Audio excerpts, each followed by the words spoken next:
Assalamualaikum warahmatullahi wabarakatuh. Apa kabarnya hari ini anak-anak? Semoga tetap sehat senantiasa dalam lindungan Allah Subhanahu wa Ta'ala. Amin. Untuk pertemuan kali ini kita akan melanjutkan pertemuan yang kemarin. Kalau kemarin kita telah mempelajari tentang Quran surat Al-Kafirun, hari ini memasuki bab 2 pembelajaran 2 ketika bumi berhenti berputar. Sebelum pelajaran dimulai, untuk melancarkan dan kita dimudahkan, mari kita membaca doa bersama-sama.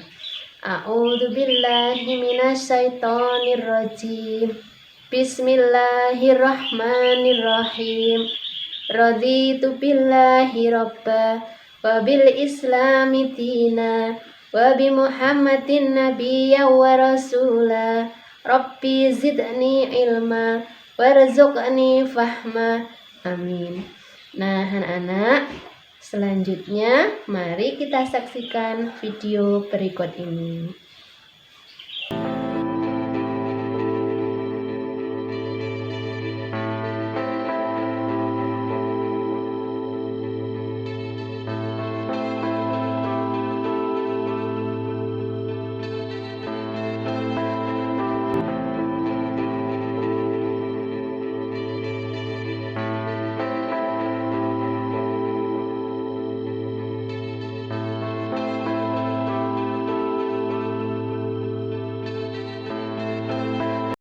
Nah, kita tadi sudah menyaksikan gambar daripada tata surya kita.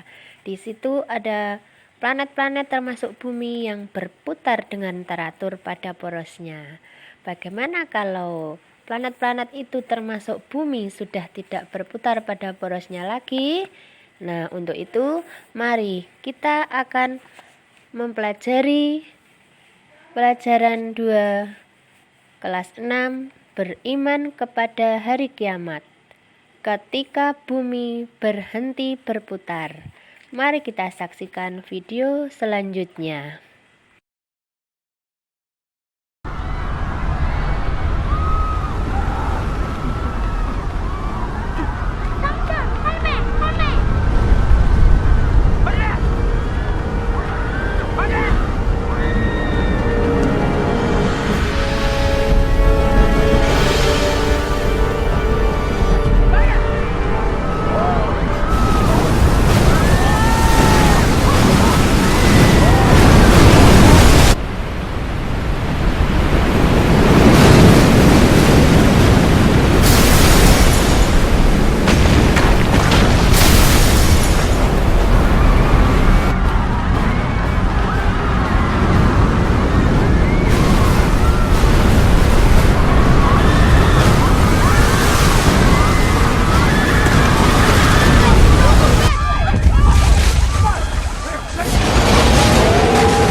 Nah, anak-anak, kita tadi telah menyimak tentang bencana-bencana yang terjadi di sekitar kita. Tidak sedikit nyawa yang menjadi korban dari bencana-bencana tersebut. Bahkan bangunan, harta benda, dan lingkungan sekitar pun menjadi hancur. Bencana-bencana tersebut merupakan kiamat kecil bagi manusia. Nah, dalam video kali ini kita akan membahas 1. Makna hari kiamat, 2. Macam-macam hari kiamat, 3. Periode hari kiamat, 4. Tanda-tanda hari kiamat, dan yang terakhir hikmah mempelajari hari kiamat. Yuk kita saksikan.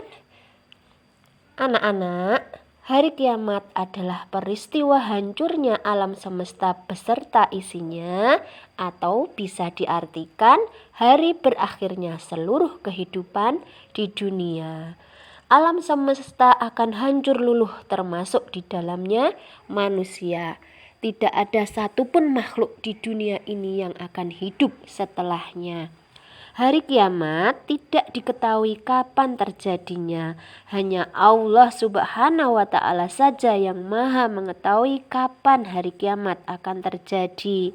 Namun, kita harus percaya kepada hari akhir akan datang, karena itu adalah rukun iman yang kelima.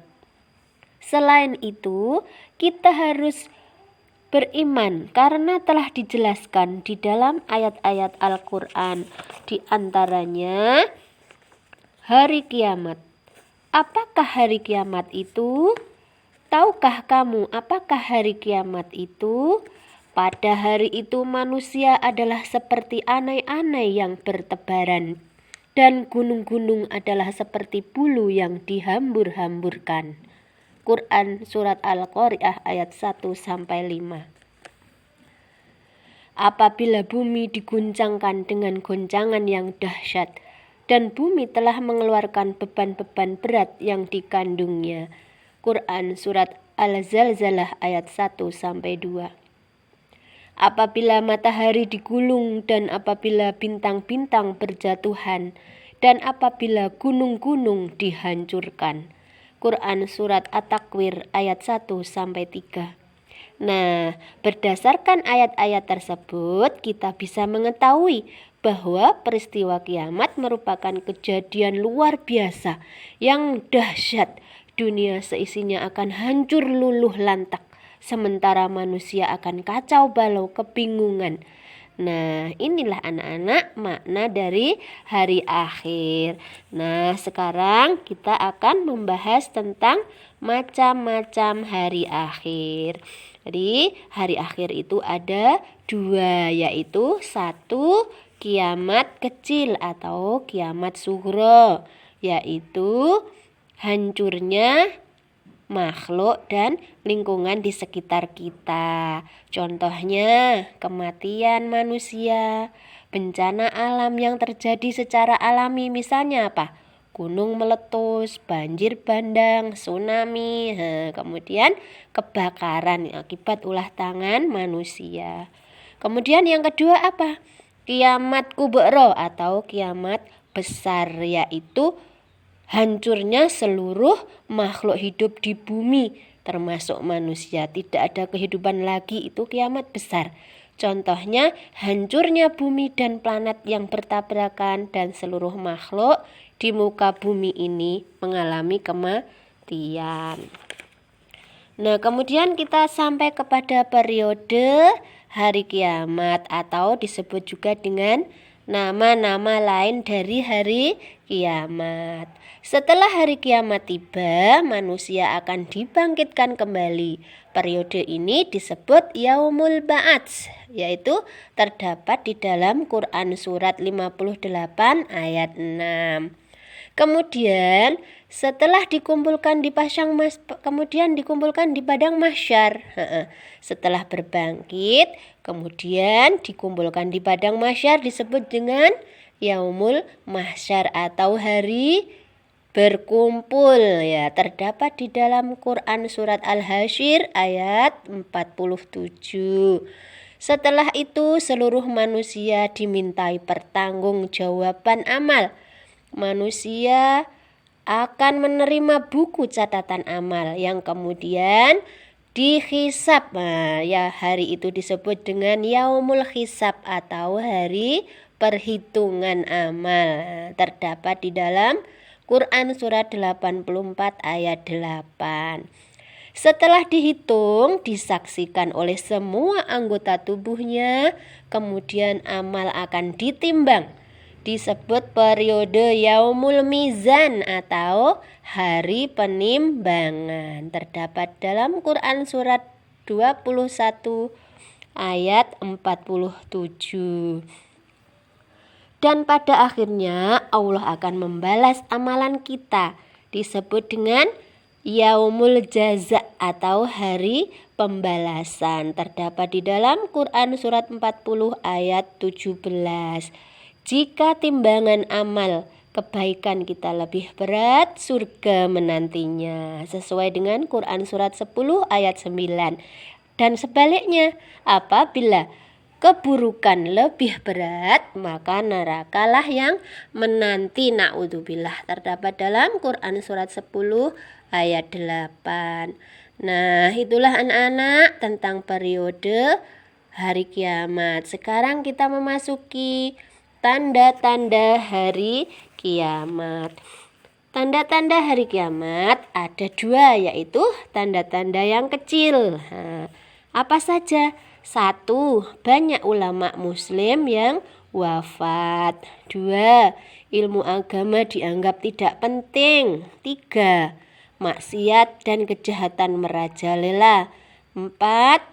Laki-laki berperilaku sebagaimana perempuan, juga sebaliknya perempuan berperilaku seperti laki-laki.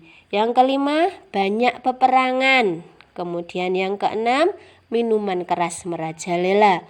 Yang ketujuh, muncul orang-orang yang mengaku sebagai nabi palsu. Nah, selanjutnya tanda-tanda kiamat besar, yaitu tanda yang paling dekat dengan kiamat, yaitu ditiupkannya terompet sangkakala oleh malaikat Israfil, sekaligus penanda kiamat dimulai. Yang terakhir, hikmah beriman kepada hari akhir, yaitu sebagai motivasi diri untuk mengerjakan amal kebaikan dan menghindari perbuatan yang dilarang oleh Allah Subhanahu wa Ta'ala. Yang kedua, membiasakan diri berperilaku terpuji atau akhlakul karimah. Yang ketiga, menghilangkan sifat takabur dalam diri. Yang keempat, selalu berusaha untuk mendekatkan diri kepada Allah Subhanahu wa Ta'ala. Yang kelima, selalu waspada, menjaga diri untuk selalu berbuat baik. Yang keenam, tidak menunda-nunda amal kebaikan. Selagi masih hidup sebelum datang ajal, maka segeralah berbuat kebajikan. Nah, anak-anak yang berbahagia, setelah kita menyaksikan pembelajaran video tadi, kita dapat mengambil hikmahnya. Dalam hidup ini kita harus senantiasa berbuat baik walaupun kita disakiti oleh orang lain. Jangan menunda untuk berbuat baik karena kita akan dihadapkan pada hari akhir, dan di mana hari akhir itu akan ada hari perhitungan amal, hari pembalasan, dan hari pertanggungjawaban amal. Jadi mari kita melaksanakan perintah Allah dan menjauhi larangannya dengan baik. Anak-anak, kiranya sekian pelajaran dari bab 2. Kurang lebihnya mohon maaf. Semangat belajar dan patuhi protokol kesehatan. Wassalamualaikum warahmatullahi wabarakatuh.